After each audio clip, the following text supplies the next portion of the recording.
क्या आप भी सोच रहे हो अपना बिजनेस या करियर ग्रो कैसे करें?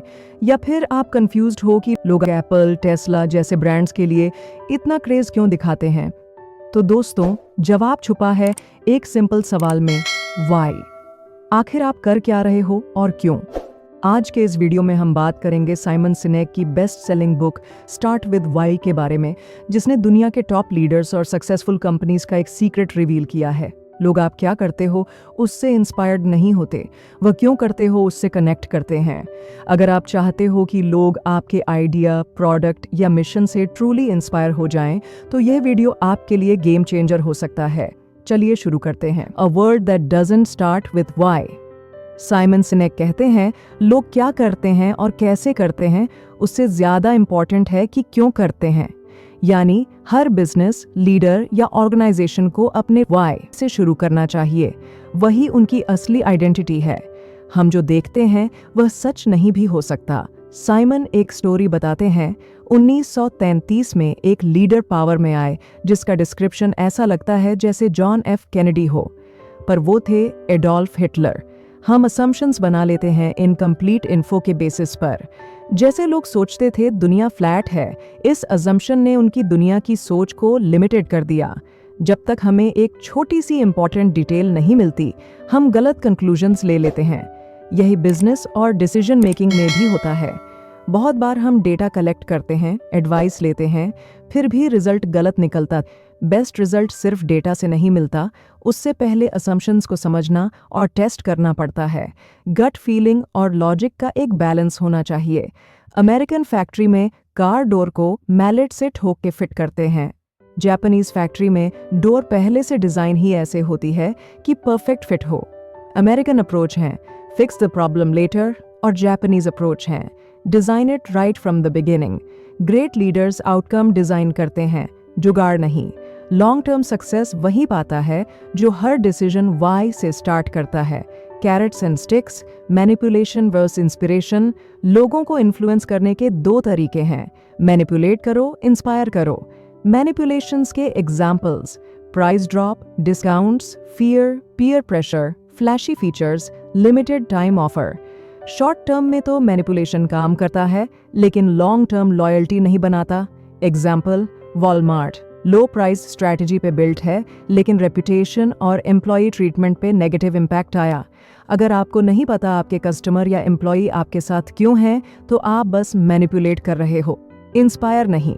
साइमन का कहना है, ग्रेट कंपनीज और लीडर्स मैनिपुलेट नहीं करते, वह लोगों को इंस्पायर करते हैं। वह वाई से स्टार्ट करते हैं। लोग उनके पर्पस से जुड़ते हैं, प्रोडक्ट से नहीं। Clarity, discipline and consistency. Simon Sinek कहते हैं कि कोई भी सक्सेसफुल और इंस्पिरेशनल ऑर्गेनाइजेशन या लीडर 3 इंपॉर्टेंट चीजों पर टिका होता है, clarity of why, discipline of how और consistency of what. 1. Clarity of why मतलब साफ समझ होना कि आप जो काम कर रहे हो उसका असली मकसद क्या है। अगर आपको खुद नहीं पता कि आप क्या बिलीव करते हो, तो दूसरे लोग कैसे समझेंगे। एग्जाम्पल, अगर कोई पॉलिटिकल लीडर सिर्फ बोले मैं पब्लिक को सर्व करना चाहता हूं, तो ये काफी नहीं।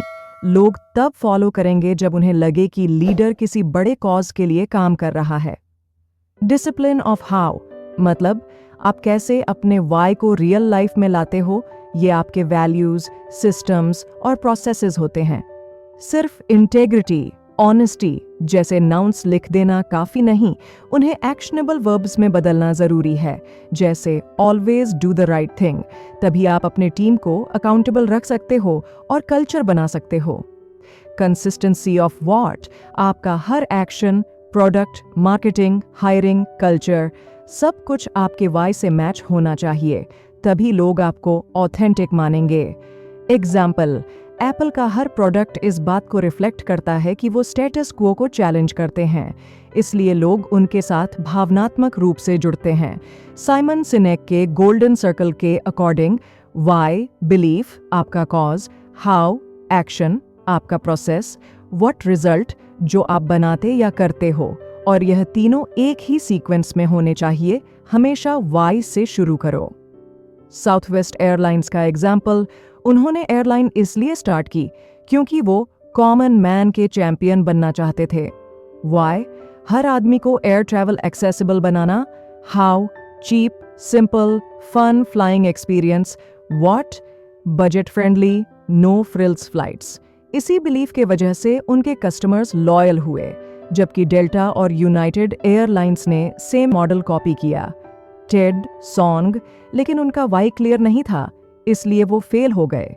सिर्फ अच्छी क्वालिटी, प्राइस या फीचर्स से आप अलग नहीं बनते। लॉयल्टी तब मिलती है जब लोग आपके वाई से जुड़ते हैं। अगर आप वाई नहीं जानते तो आप ऑथेंटिक नहीं लगते और फिर आपको शॉर्ट टर्म मैनिपुलेशंस जैसे डिस्काउंट, ऑफर्स, फियर या प्रेशर का सहारा लेना पड़ता है। अर्जेंस ऑफ ट्रस्ट। एक टाइम था जब कॉन्टिनेंटल एयरलाइंस को दुनिया की वर्स्ट एयरलाइन कहा जाता था। एम्प्लॉयज कंपनी से अशेम्ड थे और कस्टमर्स का एक्सपीरियंस तो और भी बेकार था। पर सिर्फ एक इंसान ने सब कुछ बदल दिया, सिर्फ सिस्टम्स नहीं, ट्रस्ट बनाकर। यह कहानी सिर्फ एक एयरलाइन की नहीं, यह हर बिजनेस, हर टीम और हर लीडर के लिए एक मास्टर क्लास है। सिमोन सिनेक कहते हैं, ट्रस्ट एक चेकलिस्ट से नहीं बनता, ट्रस्ट एक फीलिंग होती है। 1994 तक कॉन्टिनेंटल एयरलाइंस का हाल बुरा था। 10 साल में 10 सीईओ बदले, 2 बार बैंकरप्ट हुई, कर्मचारी रूड और ग्राहक फ्रस्ट्रेटेड थे। सीईओ फ्रैंक लॉरेंसो पर किसी को भरोसा नहीं था। तब गॉर्डन बेथून आए। उन्होंने कहा, कंपनी सिर्फ स्ट्रक्चर नहीं होती, कंपनी लोग होते हैं। उन्होंने ट्रस्ट से कंपनी कल्चर को दोबारा बनाया। बेथून ने सिक्योरिटी हटाई, 20वीं मंजिल को सबके लिए ओपन किया और कहा, मैं भी बैगेज उठाऊंगा तुम्हारे साथ। उन्होंने कहा, you don't lie to your own doctor and you can't lie to your employees. हर बार जब फ्लाइट्स टाइम पे होती थी, हर एम्प्लॉई को 5,000 रुपए का बोनस मिलता था। यह सैलरी का पार्ट नहीं था, अलग से एक रिवॉर्ड था, एक फीलिंग थी, वी आर विनिंग टुगेदर।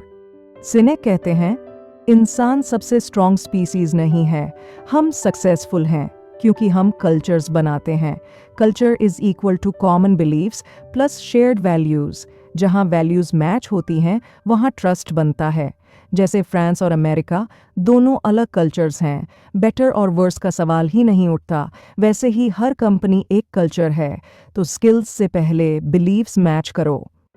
सिनेक एक रियल स्टोरी बताते हैं। अर्नेस्ट शैकल्टन, एक एक्सप्लोरर जिसको साउथ पोल क्रॉस करना था, उसने न्यूज़पेपर में जॉब ऐड दिया, hazardous journey, bitter cold, small wages, safe return doubtful, honour and recognition on success. यह एड सिर्फ उन लोगों को अट्रैक्ट करता था जो ट्रूली बिलीव करते थे उस मिशन में। Result?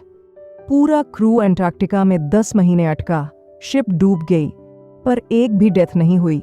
That's the power of belief based hiring. Hire attitude, not just skills. Skills सिखाए जा सकते हैं, बिलीफ मैच करना मुश्किल है। आप एप्पल के बेस्ट इंजीनियर को माइक्रोसॉफ्ट में भेज दो, वो शायद सरवाइव ही ना करे, क्योंकि उनका वाई अलग है। साउथवेस्ट एयरलाइंस का भी यही मंत्र था, सबसे ज्यादा कंप्लेंट्स फ्री एयरलाइन, क्योंकि उन्होंने लोग हायर किए जो उनके वाई को बिलीव करते थे। अगर आप एक लीडर हो तो ट्रस्ट बनाइए, मैनिपुलेशन नहीं। अगर आप हायर कर रहे हो तो स्किल नहीं, बिलीफ पे हायर करो। और अगर आप बिजनेस चला रहे हो तो सबसे पहले अपना वाई क्लियर करो, तभी लोग खुद से आपके मिशन में जुड़ेंगे। How are tipping point tips? सोचिए, एक कंपनी ने टीवी देखने का तरीका ही बदल दिया हो, प्रोडक्ट भी बेस्ट हो, क्वालिटी भी जबरदस्त हो और नाम हर घर में फेमस हो चुका हो, फिर भी वह फेल हो जाए। यही हुआ टीवीओ कंपनी के साथ। सब कुछ था उनके पास, लेकिन सक्सेस नहीं मिली। क्यों? टीआईओ ने यह गलती की, उन्होंने सोचा कि वॉट प्रोडक्ट ही सब कुछ है। लेकिन साइमन सिनेक कहते हैं, लोग वॉट से नहीं, वाई से जुड़ते हैं। और वह एक इंपॉर्टेंट प्रिंसिपल इग्नोर कर गए, law of diffusion of innovations. यह लॉ कहता है कि नए आइडियाज या प्रोडक्ट्स सोसाइटी में किस तरीके से स्प्रेड होते हैं। पॉपुलेशन को 5 श्रेणियों में विभाजित किया गया है। इनोवेटर्स 2.5%, रिस्क लेने वाले, नए आइडियाज के पीछे भागते हैं। 2. अर्ली अडॉप्टर्स 13.5%, जल्दी वैल्यू समझ जाते हैं, गट फीलिंग से काम लेते हैं। 3. अर्ली मेजॉरिटी 34%, तभी खरीदते हैं जब किसी और ने पहले ट्राई किया हो। 4. लेट मेजॉरिटी 34%, बहुत प्रैक्टिकल और कंजर्वेटिव होते हैं। 5वां, लैगार्ड्स 16%। जब सब कुछ आउटडेटेड हो जाए तब रिएक्ट करते हैं। बहुत सारे बिजनेसेस डायरेक्टली मेजॉरिटी को टारगेट करते हैं, लेकिन वह ट्रस्ट नहीं करते बिना किसी रिकमेंडेशन के। उन्हें इन्फ्लुएंस करने के लिए कंपनीज को डिस्काउंट्स, ऑफर्स या मैनिपुलेशंस देने पड़ते हैं। लेकिन यह लॉयल्टी नहीं, सिर्फ ट्रांजैक्शन देता है जब आप 15 से 18% लोगों को कन्विंस कर लेते हो। इनोवेटर्स प्लस अर्ली अडॉप्टर्स, यही लोग आपके वाई को फील करते हैं और दूसरों को भी बताते हैं। उनकी रिकमेंडेशन से मेजॉरिटी मूव करती है। Start with why but no how. Microsoft के सीईओ स्टीव बॉलमर स्टेज पे चिल्लाते हैं, दौड़ते हैं, ऑडियंस को पंप कर देते हैं। उनकी एनर्जी एक्सप्लोसिव है। लेकिन बिल गेट्स थोड़े ऑकवर्ड, थोड़े शाय, लेकिन जब वह बोलते हैं तो लोग चुपचाप सुनते हैं, इंस्पायर्ड होते हैं। एनर्जी एक्साइट करती है, लेकिन कैरिज्मा इंस्पायर करता है। कैरिज्मा एक क्लियर वाई से आता है, एक कॉज, एक पर्पस जो आपसे बड़ा हो। बिल गेट्स का पैशन कंप्यूटर्स नहीं था, उनका ऑप्टिमिज्म था कि दुनिया के बड़े से बड़े प्रॉब्लम्स सॉल्व हो सकते हैं। इसी बिलीफ ने उन्हें पीसी रेवोल्यूशन में लीड करने का विजन दिया। आज भी bill and Melinda Gates foundation के थ्रू वह वही वाई परस्यू कर रहे हैं। प्रॉब्लम सॉल्व करना, बैरियर्स हटाना। काम से ज्यादा मायने रखता है वाई। लोग जॉब्स छोड़ देते हैं बेटर पे के लिए, लेकिन अगर उन्हें किसी कॉज में मीनिंग मिलता है तो वह लॉयल्टी दिखाते हैं। जब आप वॉल बनाते हो वह काम है, लेकिन जब आप कैथीड्रल बनाते हो वह पर्पस है। वाई के साथ चाहिए हाउ। एक विजनरी लीडर ड्रीम दिखा सकता है, लेकिन उस ड्रीम को रियलिटी बनाने के लिए चाहिए हाउ टाइप्स लोग जो सिस्टम्स बनाएं, स्टेप्स डिफाइन करें और ड्रीम को एग्जीक्यूट करें। मार्टिन लूथर किंग जूनियर ने कहा, मेरा एक सपना है, और रैल्फ एबरनैथी ने बताया, अब कल सुबह क्या करना है। किंग ने इंस्पायर किया, एबरनैथी ने ऑर्गेनाइज किया। लीडर डायरेक्शन दिखाता है, हाउ टाइप्स रास्ता बनाते हैं और फिर टीम चल पड़ती है मिशन पूरा करने। सिर्फ इंस्पायर करना काफी नहीं, इंस्पिरेशन को एक्शन में बदलने के लिए चाहिए स्ट्रक्चर, क्लैरिटी और टीम वर्क। अगर आपके पास एक क्लियर वाई है और सही हाउ वाले लोग साथ हैं तो कोई भी ड्रीम रियलिटी बन सकता है। तो दोस्तों, ये थी आज की वीडियो। अगर ये वीडियो आपको पसंद आई तो लाइक करें, कमेंट करें और शेयर करें ताकि यह फाइनेंशियल विजडम और लोगों तक पहुंच सके। मिलते हैं अगली वीडियो में एक नए लेसन के साथ।